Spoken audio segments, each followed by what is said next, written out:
Hi, I'm Naeem Khawaja. I am a design project engineer with Triumph Actuation Systems here in Valencia. We produce a wide variety of aerospace parts for the aerospace industry, hydraulic parts.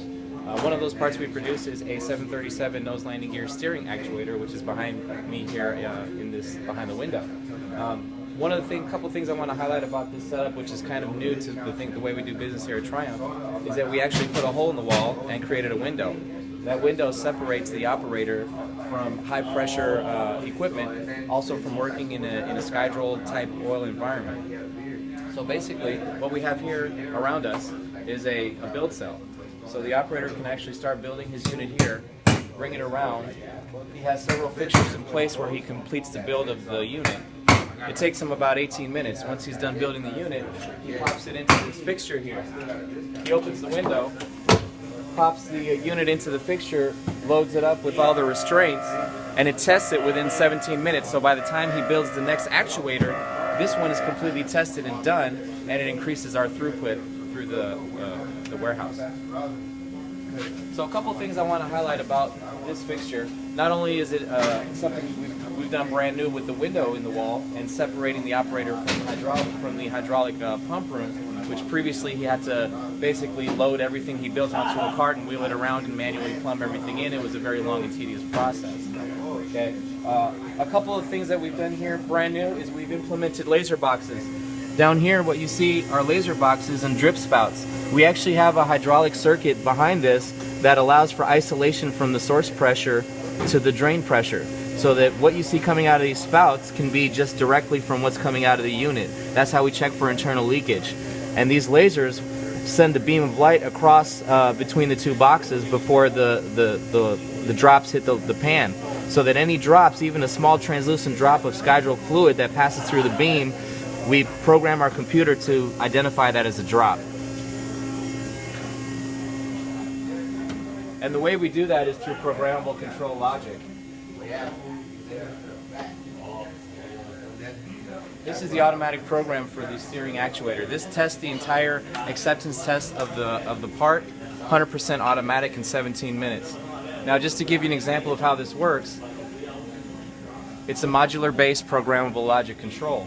So what we have here, for example, when we come down to the lasers, is we use what's called a minimum-maximum module. That minimum-maximum module basically looks at the analog output signal that the laser beam sets out, and it looks for any changes in the slope, minimum and maximum. And by identifying a hysteresis range to account for any of the noise and the ripple of the analog line, we basically are able to tell the computer, hey, send out a TTL signal high whenever you cross this hysteresis range of min-max sinusoidal waves. Once we get that TTL signal, it goes directly into a module that checks for rising edges, and it counts every value. So going from min-max to the counter, we're able to take a high TTL signal and count it as a drop, and that gets displayed to the operator here under the drop check module. So as it goes through each test, he gets to see, how many drops are occurring per test, and he's allowed 2 drops per 1 minute leak check period. The other thing we've done brand new to this facility is we had to think outside the box when it comes to the post-test operation. Normally, the operator, when he's done testing, he has to manually push and pull on the actuator to drain all the oil out. What we did is we automated that for him. And the way we did that was by manufacturing the clevis. Now this design is just a 3-part clevis. It's a simple but elegant design, and it's made completely of iron. This iron mates up with this here, which is a top that we put onto our air cylinder. This is an electromagnet that we can command on and off, so that when it hits with this flat face of this iron plate, it has a full contact surface to generate full magnetic power. So it's easy to push something and get all the oil out, but how do you pull it without some other things in place? So that's what this does. So let me give you a quick demonstration of how that works.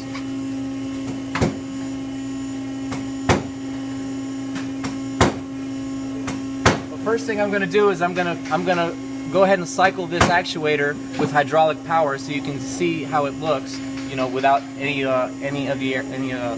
the air cylinder component in the way.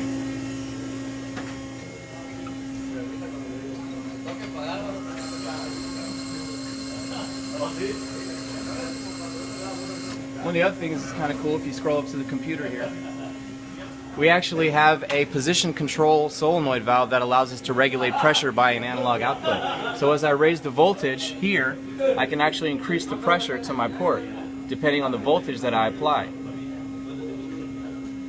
And that's critical to running this test because the test has several different pressure requirements. We have to run 100 psi, 300 psi, 5 psi. The only way to regulate that automatically is through this position control solenoid valve.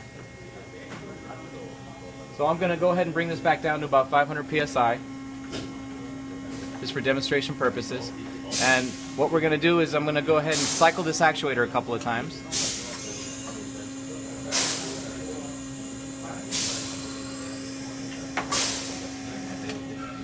And you can see we're cycling it through hydraulic power. Basically, power from the source comes in through these lines and into the transfer tubes of the actuator to be able to extend and retract it. We have a string potentiometer which is checking for the lengths at all times, which is why we have to have these restraints in place to ensure that the rod is rotation free, that it slides up and down without rotating. So I'll cycle it a couple more times.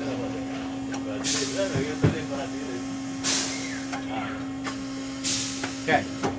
Now this actuator is full of oil, alright? I'm going to go ahead and extend it all the way down. This actuator is full of oil. Now we have to drain the oil before we go ahead and put it into a box to ship it. So how we did that is with the air cylinders we discussed earlier, so let me demonstrate how that works.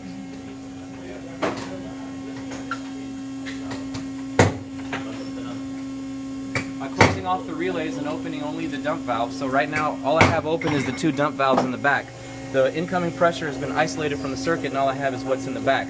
I'm going to use my air cylinder to push the oil out of this actuator.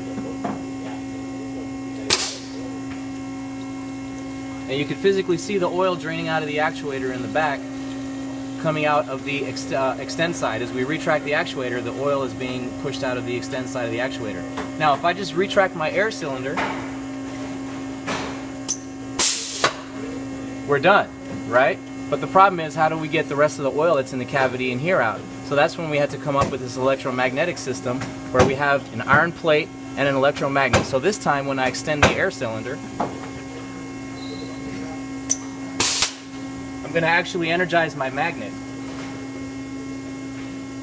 If you scroll up to the computer, you can see it here. I have a control specifically for the magnet. So my air cylinder has been extended. I'm going to turn my magnet on at this point. Okay? Now I'm going to retract the cylinder. Watch what happens.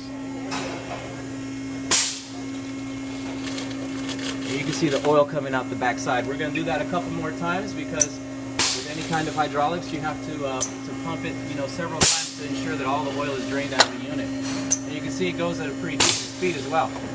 And it's repeatable. Okay, now we went ahead and let go because we drained the unit clean, and now we can pull this out and prepare for shipment. So that's just an example of some of the ways we think outside the box here at Triumph, some of the ways we can blend ingenuity and creativity with programmable logic and the power behind it. So that concludes this demonstration. Thanks for checking it out.